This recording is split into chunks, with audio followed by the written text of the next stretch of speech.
नयनतारा माता जी, आप प्लीज पढ़िए। जी माता जी, हरे कृष्ण माता जी, दंडवत प्रणाम। धन्यवाद। श्री कृष्ण का मथुरा में प्रवेश। जब अक्रूर जी श्री भगवान जी की स्तुति कर रहे थे, भगवान जल में से उसी प्रकार अंतर ध्यान हो गए जैसे कोई कुशल अभिनेता अपनी वेशभूषा और परिवर्तित करके अपने मूल रूप में आ जाता है। विष्णु मूर्ति के अंतर ध्यान होने के पश्चात अपनी शेष पूजा समाप्त करके वे श्री कृष्ण तथा बलराम जी के रथ के समीप गए और आश्चर्यचकित हो गए। श्री कृष्ण ने उनसे पूछा कि क्या उन्हें जल अथवा गगन में किसी अद्भुत वस्तु के दर्शन हुए थे।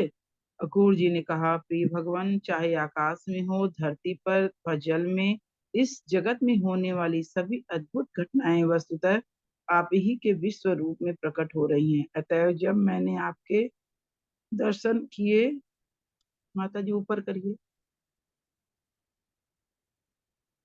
दर्शन कर लिए, तब कौन सी अद्भुत वस्तु मुझसे अनदेखी रह गई।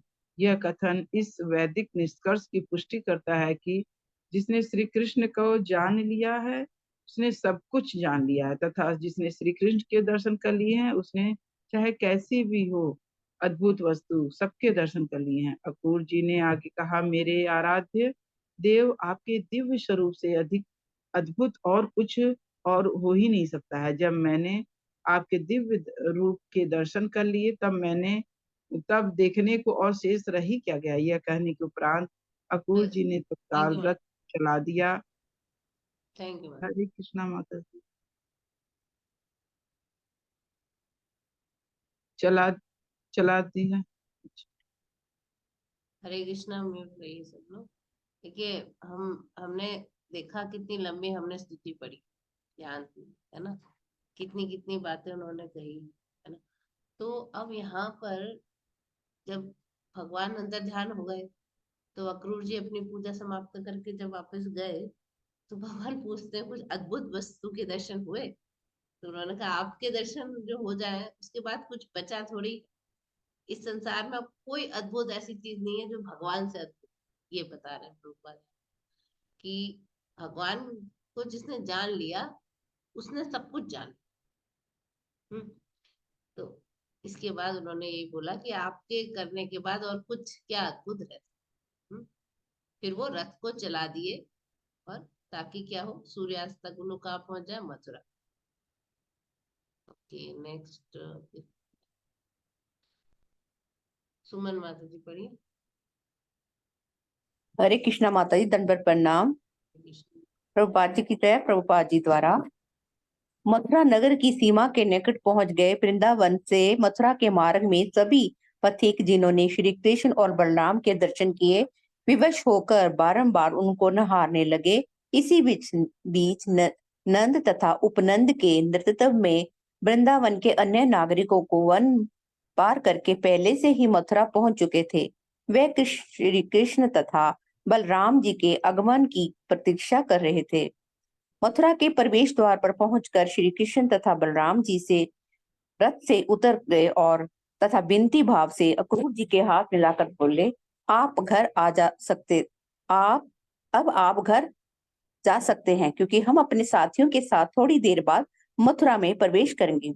क्रूर जी ने उत्तर दिया, प्रिय भगवान, आपको छोड़कर मैं अकेला मथुरा नहीं जा सकता हूँ। मैं आपका शरणगत दास हूँ। कृपया इस प्रकार मेरा त्याग करने का प्रयास ना कीजिए। कृपया आप अपने शेष भ्राता और ग्वाल बाल शाखाओं सहित मेरे साथ आकर मेरे घर को पावन कीजिए। माता जी, थोड़ा तो ऊपर करना है। पावन कीजिए, पावन कीजिए प्रिय प्रभु। यदि आप आएंगे तो आपके चरण कमल की रज से मेरा घर पवित्र हो जाएगा। आपके पद पज्ञों से निकला स्वेद जल यानी पसीना पाप गंगा के नाम से प्रसिद्ध है, और यह वह अग्नि में व अन्य देवताओं तथा समस्त पितरों सहित प्रत्येक वस्तु को पावन कर देता है।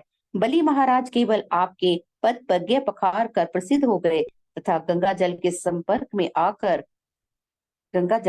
संपर्क में तथा गंगा जल के संपर्क में आकर के कारण उन्हें स्वर्ग लोक में स्थान मिला और उन्होंने समस्त संसारिक ऐश्वर्यों का भोग किया और अनंत सर्वोच्च तथा देव दुर्बल मुक्ति प्राप्त की। गंगा जल न केवल तीनों लोकों में पावन करता है, अपितु शिव जी इसे शीश पर धारण करते हैं। भगीरथ के पूर्वज इस जल से पवित्र होकर स्वर्ग लोकों को सिधारे। हे देवताओं के आराध्य देव, हे समस्त ब्रह्मांडों के स्वामी, आपकी दिव्य लीलाओं के श्रवण मात्र से मनुष्य शुद्ध हो सकता है। हे परम नारायण, जिनकी स्तुति उत्तम श्लोक से की जाती है, मेरा आपको कोटि कोटि प्रणाम है। हरे कृष्णा माता जी, धन्यवाद। Thank you. देखिए यहाँ पर जैसे भगवान ने कहा ना क्रूर जी से अब आप जाओ, है ना, क्योंकि जितने भी और मतलब नंद बाबा थे, उपनंद थे और बहुत सारे ग्वालबाल थे, वो सब लोग पहले ही पहुंच गए मथुरा। ठीक है, अब वो लोग वेट कर रहे थे मथुरा की एंट्रेंस पे, वो लोग वेट कर रहे थे कृष्ण बलराम आ जाए तो साथ में लेके सब अंदर जाए। ठीक है, तो जब ये पहुंचे तो कृष्ण बलराम ने कहा क्रूर जी से अब आप जाइए, मथुरा जाइए।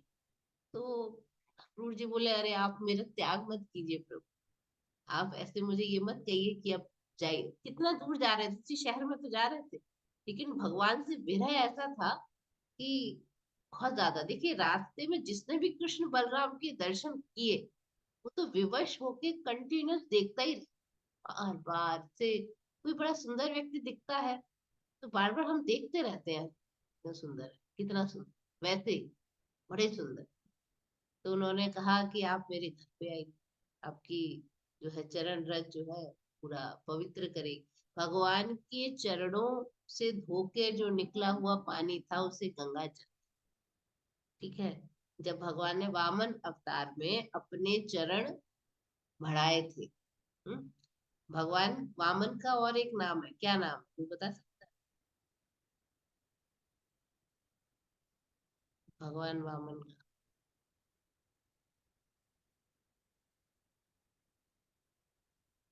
कोई नहीं बताया, किसी को भी नहीं पता। 3 से शुरू होता है संस्कृत वर्ड, 3। माता जी क्वेश्चन रिपीट कर देंगे फिर से? भगवान वामन का एक और नाम है, कौन बताएगा? 3 से शुरू होता है संस्कृत में। त्रिविक्रमाय नमः। त्रिविक्रम, भगवान का एक नाम है त्रिविक्रम। क्यों त्रिविक्रम नाम क्यों है, ये बता सकता है? तीनों लोगों को माफ किया। क्योंकि उन्होंने 3 पग भूमि में पूरा प्लेनेट नाप लिया था ऊपर से नीचे तक। 3 पग भूमि, करेक्ट। विक्रम माने बहुत बड़ा। भगवान ने 3 बड़े बड़े पैर रखे। एक पैर में फर्स्ट उन्होंने पहले पैर में तो पृथ्वी नाप ली पूरी, एक पैर ऐसे यहाँ से यहाँ बढ़ाया। उन्होंने कहा था ना आप 3 पैर जमीन दे दो बस, मुझे और क्या चाहिए। तो उन्होंने कहा ठीक है, बहुत बेमन से दी। उन्होंने कहा इतना कम भूमि दे के मैं क्या करूंगा। बहुत समझाया कि आप 3 पैर क्यों ले रहे हो, अच्छे से ले लो, गांव ले लो। ये बोले नहीं नहीं, ब्राह्मण को संतुष्ट रहना चाहिए। तो 3 पैर जब भगवान ने अपना पहला पैर वहीं से वहीं बढ़ाया तो पूरा नाप लिया, क्या पृथ्वी लोक। दूसरे पैर में नाप लिया पृथ्वी से लेके कहाँ नाप लिया, ब्रह्मलोक तक। ब्रह्मलोक नाप लिया, सबसे उच्च लोक है ब्रह्मलोक, लेकिन वो ब्रह्मलोक के भी ऊपर चला गया पैर। जब ब्रह्मलोक में पैर आया था भगवान का तो उनके नखून से उस ब्रह्मांड की परत में एक छेद हुआ और एक ब्रह्म द्रव जो है वो विरजा नदी जो बहती है वो बह के आई। तो ब्रह्मा जी ने उसी जल से भगवान का जब चरण आए थे ब्रह्मलोक में, तो एकदम भगवान के चरण आए हैं तो ब्रह्मा जी ने उनके चरण प्रक्षालन किए थे उसी उसी जल से जो विरजा नदी बह के आई थी। ब्रह्म द्रव कहते हैं उसे, ब्रह्म द्रव। और उसको एक कमंडल में भर लिया था, वही गंगा जी। ठीक है, वही गंगा जी जो है तो बता रहे हैं कि बलि महाराज ने पैर धोए थे, प्रसिद्ध हो गए। और गंगा जल के संपर्क में आने से स्वर्ग लोक में स्थान मिला, मतलब वो स्वर्ग के राजा बनने वाले हो, है ना। अभी नहीं बने हैं, अभी पाताल लोक में है, लेकिन अब नेक्स्ट जो इंद्र बनेंगे वो बलि महाराज।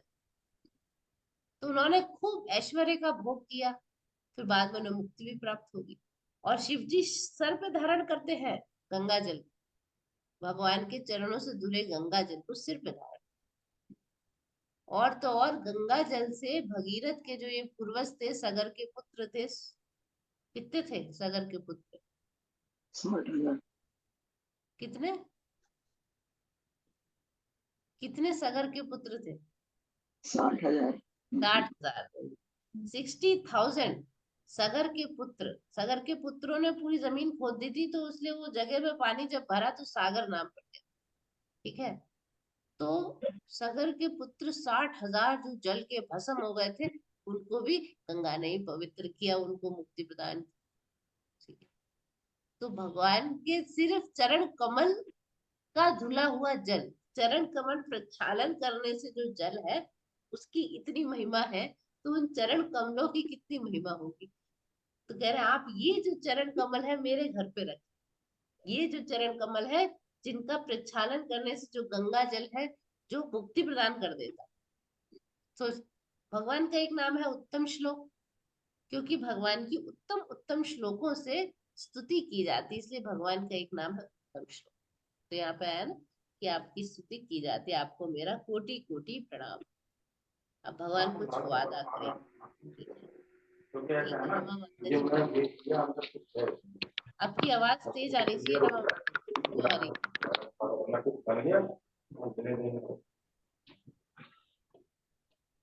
हरे कृष्ण रमा माता जी, पढ़े। हाँ, हरे कृष्ण। यह सुनकर श्री कृष्ण ने उत्तर दिया, अक्रूर जी, यदुवंश के द्वेष रखने वाले सभी असुरों का वध करने के उपरांत मैं अपने श्रेष्ठ भ्राता बलराम जी के साथ अवश्य ही आपके घर आऊंगा। इस प्रकार मैं अपने सभी संबंधियों को प्रसन्न करूंगा। श्री भगवान ने के इन वचनों को सुनकर अक्रूर जी किंचित निराश हो गए, किंतु वे भगवान की आज्ञा का उल्लंघन नहीं कर सके। अतएव उन्होंने मथुरा में प्रवेश किया और कंस को श्री कृष्ण के आगमन की जानकारी देने के पश्चात अपने घर चले गए।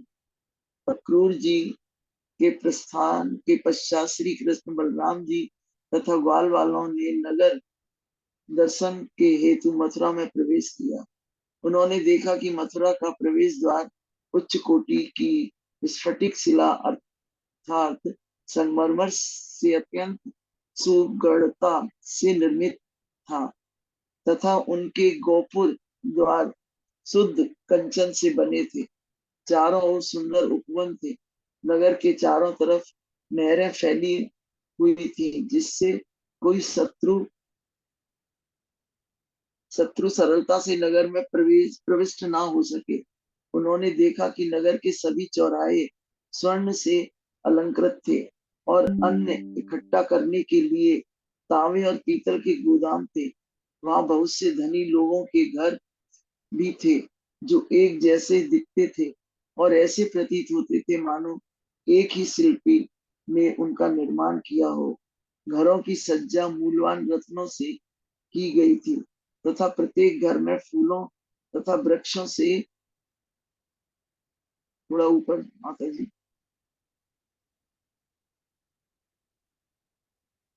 फूलों से वृक्षों से युक्त प्रांगण थे। घरों की वाटिकाएं, मार्ग और बरामदे रेशमी वस्त्रों तथा रत्नों व मोतियों की कढ़ाई से अलंकृत थे। छज्जे के झरोकों के समक्ष कबूतर तथा मोर बोल रहे थे और विचरण कर रहे थे। नगर के भीतर सभी अन्य विक्रेताओं की दुकानें भांति भांति के पुष्पों, मालाओं, कोमल दूबा तथा खिले हुए गुलाबों जैसे फूलों से अलंकृत थी। घरों के मुख्य द्वार पर जल से पूर्ण कलश सुशोभित थे तथा चारों ओर दधि, चंदन का लेप तथा फूलों से मिश्रित तथा जल छिड़का हुआ था। जलते हुए दीपकों से सुशोभित अनेक आकार प्रकार के पुष्प द्वारों की शोभा बढ़ा रहे थे। घरों के सभी द्वारों पर आम के नूतन पल्लवों तथा रेशमी ध्वजाओं का अलंकरण था। जब श्री कृष्ण, हरे कृष्णा। बस हरे कृष्णा माता जी, हरे कृष्ण। देखिए, यहाँ पर जब भगवान ने कहा कि मैं आऊंगा, तो थोड़े से मतलब अब हम बहुत चाहते हैं हमारे पास आए, और उन्होंने मना कर दिया तो थोड़े निराश हो गए, लेकिन अब भगवान की आज्ञा का कैसे उल्लंघन। तो गए, उन्होंने कल को बता दिया जी मैं तो ले आया कृष्ण बलराम को। अब कितना सुंदर मथुरा नगरी, अब हम आजकल मथुरा जाए तो कैसे दिखती है ना। कितना सुंदर मथुरा नगरी का वर्णन। पहले तो जो द्वार है वो संगमरमर या स्फटिक शिला या ट्रांसपेरेंट शिला होती है, या संगमरमर समझ लीजिए, मार्बल बोलते हैं, उससे बने हुए द्वार थे। और उनके दरवाजे जो है गोल्ड से सजे हुए थे। गोपुर जो थे गोल्ड के बने थे, जो उनके जो दरवाजे थे। और गोपुर एक्चुअली ऊपर का एक पूरा वो विमान बोलते हैं उसे, वो है, और वो गोल्ड के बने हुए।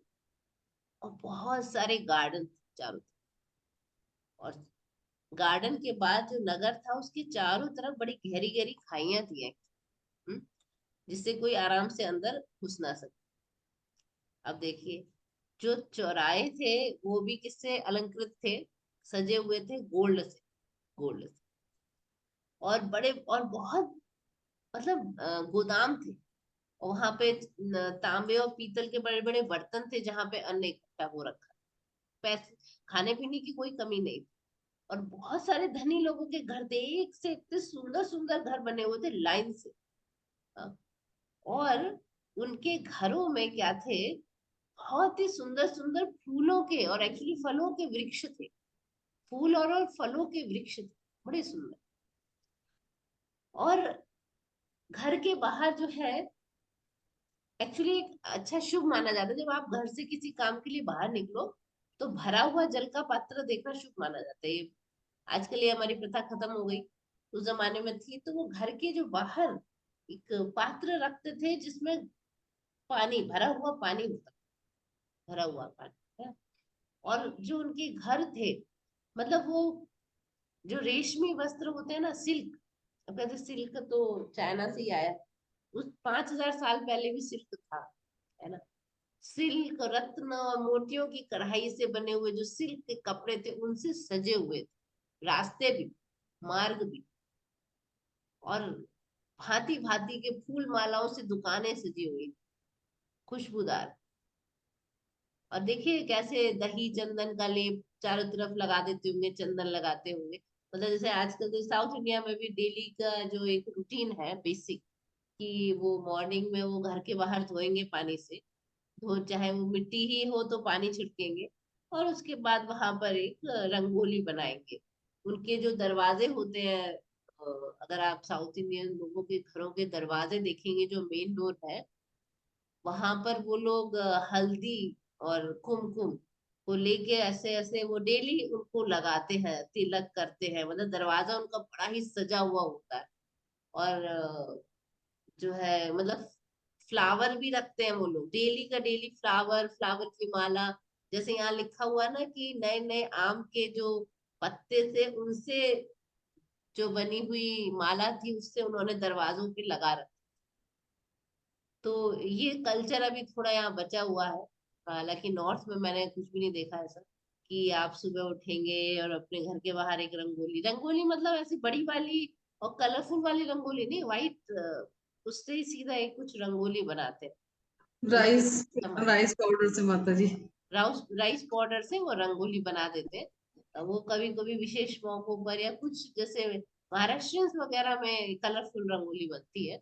साउथ में ऐसे इधर इतना कलरफुल नहीं होता, लेकिन ठीक है, ये कल्चर है उनका। दरवाजे बड़े साफ सुथरे अच्छे रहते हैं, साफ सुथरे दरवाजे, मतलब बाहर का मेन गेट अच्छा। वो चीज देख सकते हैं हम, कि वो चीज वहां पर मथुरा। आजकल आप मथुरा जाएंगे तो एकदम सुनसान सा, हम देखेंगे कुछ मकान बने।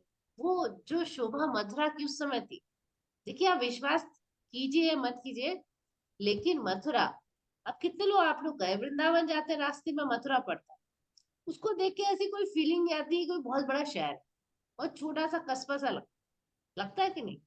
लेकिन इवन कुछ हजार 1,500 साल पहले ही, सिर्फ 1,000 1,500 साल पहले ही, जो जैसे कुशन एम्पायर था ना, तो उनकी जो 2 राजधानियां थी, एक थी मथुरा और एक थी इधर पाकिस्तान में जो है ये में तक्षशिला के आसपास, ये उनकी राजधानी, ठीक है। तो वो बुद्ध राजा था ना?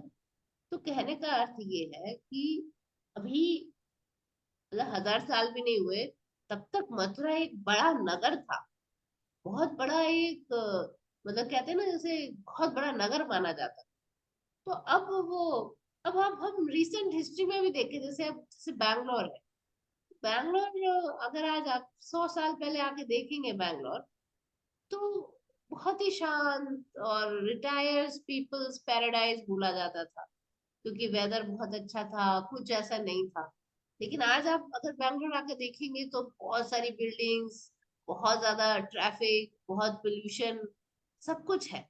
एक जो मेट्रोपॉलिटन सिटी में होना चाहिए, बड़े बड़े मॉल्स, ये वो सब कुछ है। लेकिन 100 साल पहले तो एक गांव जैसा दिखता था, इतना मतलब बहुत ज्यादा डेवलप नहीं था, है ना? तो कोई भी सिटी 100 साल में इतना चेंज हो सकती है कि कस्बे से इतना बड़ा मेट्रोपॉलिटन सिटी बन सकती है। तो सोचिए कि ऐसे ही कोई सिटी वैसी भी हो सकती है। तो बहुत बड़ा शहर था मथुरा, आज से मतलब कुछ सैकड़ों सालों पहले ही बहुत बड़ा शहर था। तो भगवान के टाइम पे मथुरा क्योंकि राजधानी थी कंस की, तो कितना बड़ा शहर रहा होगा, बड़े बड़े मकान रहे होंगे, वो भी गोल्ड, गोल्ड की कोई कमी थोड़ी थी वहां पे, तो दरवाजे गोल्ड के थे, है ना? ठीक है, चलिए अब मोनिका जी पढ़िए आप नेक्स्ट पैराग्राफ। हाँ जी, हरे कृष्ण माता जी, प्रणाम। जब श्री कृष्ण, बलराम जी और ग्वाल बालों की मथुरा नगरी में उपस्थिति का समाचार फैला तो सभी नागरिक वहां एकत्र हो गए। मथुरा की नारियां एवं कन्याएं उनके दर्शनार्थ तत्काल घरों की छतों पर चढ़ गईं। वे अत्यंत अधीरता से श्री कृष्ण और बलराम जी के आगमन की प्रतीक्षा कर रही थीं। दोनों के दर्शनों की अथाह उत्सुकता के कारण उन्होंने उचित श्रृंगार भी नहीं किया। कुछ ने उल्टे सीधे वस्त्र धारण कर लिए। कुछ नारियों ने केवल एक आंख में अंजन लगाया तो कुछ ने एक पग में पायल बांधी या एक ही कर्णफूल पहना।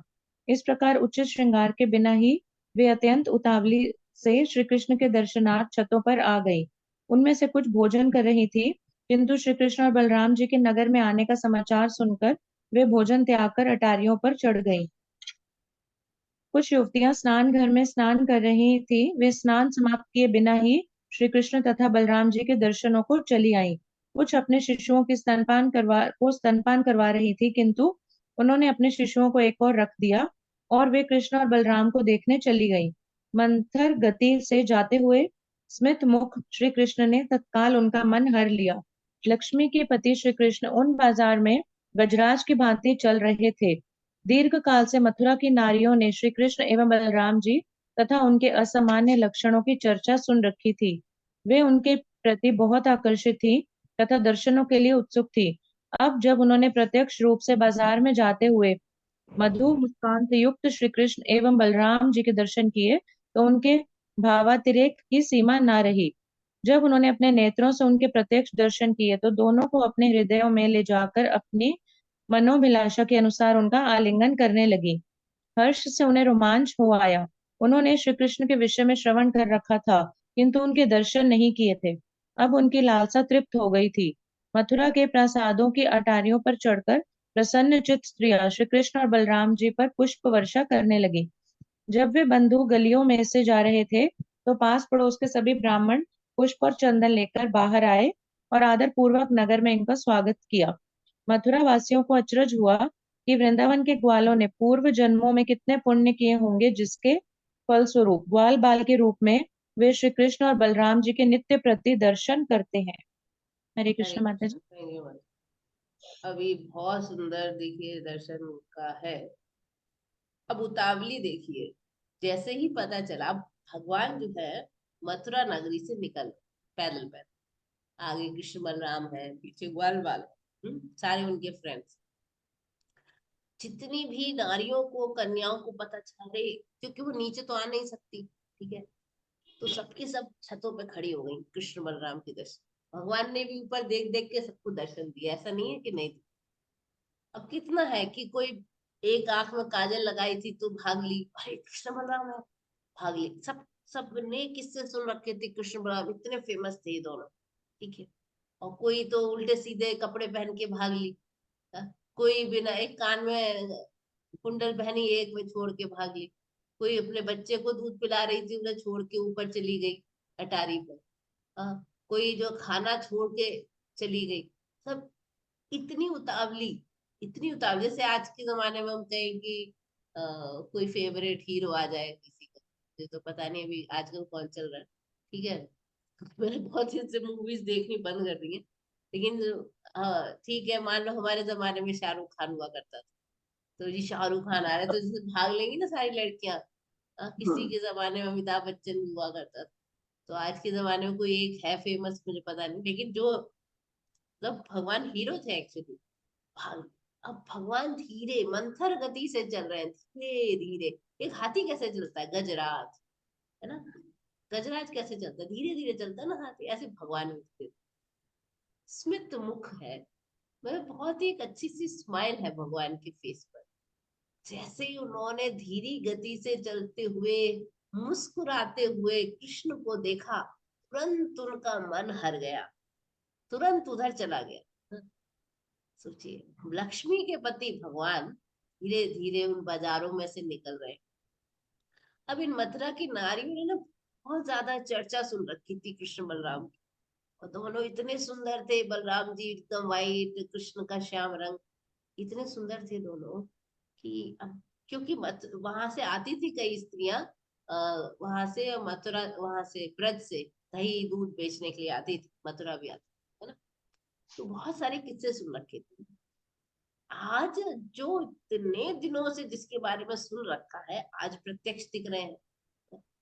मधुर मुस्कान के साथ जब उनके दर्शन किए तो इतना भाव उनके अंदर आ गया, मतलब बोले नहीं। और नेत्रों से ही दर्शन करके, केवल नेत्रों से दर्शन करके उन्हें क्या कर लिया, हृदय से आलिंगन आलिंगन। तो अब जो है उनकी लालसा तृप्त, सब फूल बरसा रही हैं, और जो ब्राह्मण थे पुष्प चंदन लेके आए, उनका स्वागत कर रहे।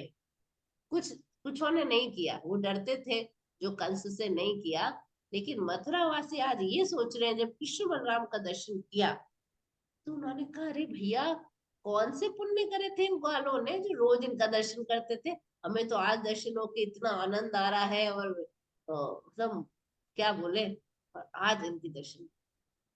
तो ये जो है अब ठीक है, अब बाकी जो है हम लोग कल पढ़ेंगे, कल धोबी को मारेंगे भगवान। तो बड़ा अच्छा चैप्टर है ये, सब लोगों को अच्छे से इसे पढ़ना चाहिए, ठीक है।